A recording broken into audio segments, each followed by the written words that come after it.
500-600 টাকা পাটের দাম। 700? তারপরে আপনার হলো আম বাজারে 700, 800, 600, মানে একটু খারাপ হলে দাম নাইকই নিতেই চায় না ব্যাপারীরা।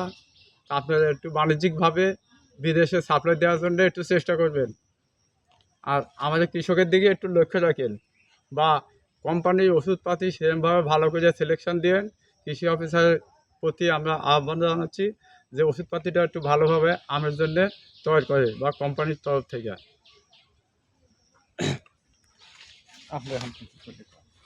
6 লাখ টাকার বাগান ভাই, মাত্র 3 লাখ টাকা বিক্রি আসছে। আমরা মাল্লা টাল্লা এখান দিয়ে সারা বছর খাটেই তো বাদ। তা আমরা কি করব? আমরা এই আবাদ করার সমস্যা আছে, এইবার কোনো আবাদ করার সম্ভাবনা আর এইভাবে আমরা এখন এই পানে ঢালে দিচ্ছি 300-400 টাকা মূল। তা আমার লেবার পাড়ার খরচই হয় না। তা আমরা এইভাবে আর ব্যবসা ট্যাবসা করবো না। আপনারা দেখেন পরে আমরা গাছ টাছ কাটে ফেললে কী অবস্থা আম খান সেই দিয়ে দেখা যাবে। কিন্তু আমার দিক তো আপনারা ঘুরেও তাকাচ্ছেন না। এইভাবে তো আবার আবাদ করা যায় না। তা যাই হোক, এইভাবে আর আম করব না, গাছ সামনের থেকে কাটবো। আপনারা যখন ব্যবস্থা নেন, আমের জন্য কোনো দুর্গতি ব্যবহার করেন যে আমার নষ্ট হবে না, বিক্রি করতে হবে, ভালো করে বিক্রি করতে পারলে আমরা আম চাষ করবো, তাছাড়া করবো না।